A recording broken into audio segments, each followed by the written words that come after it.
Evangelho de Lucas, capítulo 14.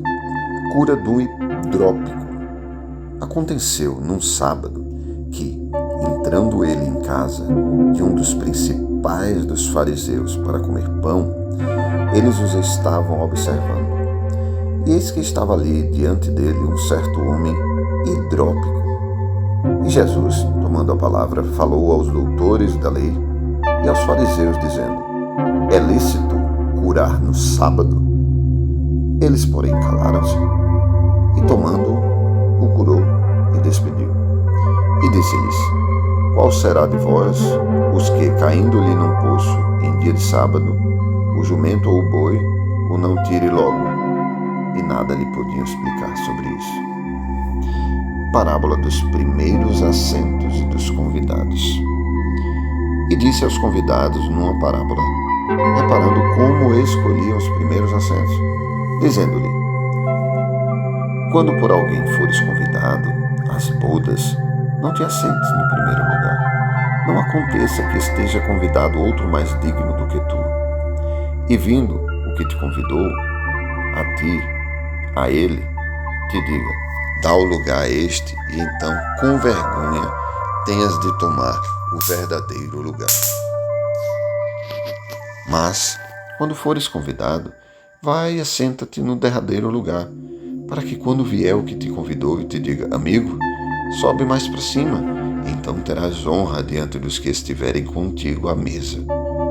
Porquanto, qualquer que a si mesmo se exaltar, será humilhado, e aquele que a si mesmo se humilhar, será exaltado.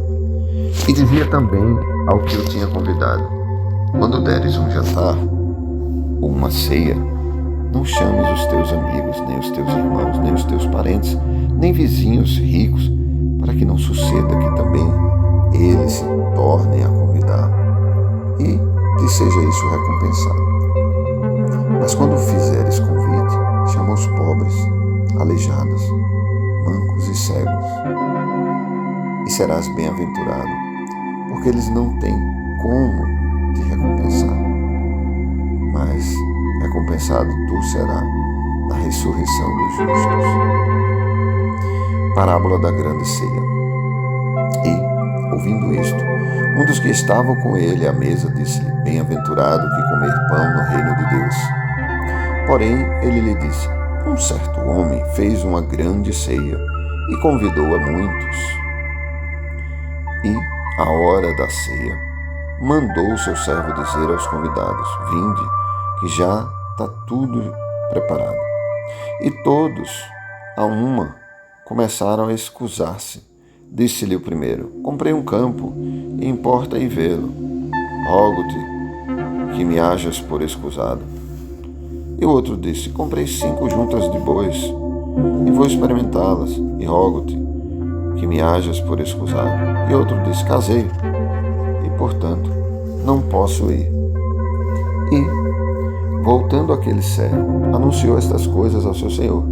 Então o pai de família, indignado, disse ao seu servo: sai depressa pelas ruas e bairros da cidade e traze aqui os pobres e aleijados e mancos e cegos. E disse o servo: Senhor, feito está como mandaste, e ainda há lugar. E disse o Senhor ao servo: sai pelos caminhos e valados e força-os a entrar, para que a minha casa se encha. Porque eu vos digo que nenhum daqueles varões que foram convidados provará a minha ceia. Parábola acerca da previdência. Ora, ia com ele uma grande multidão. E voltando-se, disse-lhe: se alguém vier a mim e não aborrecer a seu pai, e mãe, e mulher, e filhos, e irmãos, e irmãs, e ainda também a sua própria vida, não pode ser meu discípulo. E qualquer que não levar a sua cruz e não vier após mim, não pode ser meu discípulo. Pois qual de vós, querendo edificar uma torre, não se assenta primeiro a fazer as contas dos gastos, para ver se tem com que acabar? Para que não aconteça que, depois de haver posto os alicerces e não a podendo acabar, todos os que a vierem comecem a escarnecer dele, dizendo: Este homem começou a edificar e não pôde acabar.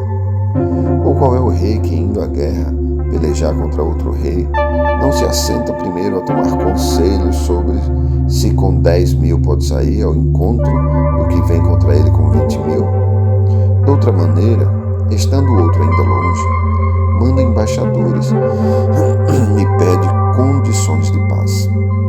Assim, pois, qualquer de vós que não renuncia a tudo quando tem, não pode ser meu discípulo. Bom é o sal, mas se o sal degenerar, com que se adubará? Nem presta para a terra, nem para o monturo, lançam-no fora. Quem tem ouvidos para ouvir, ouça.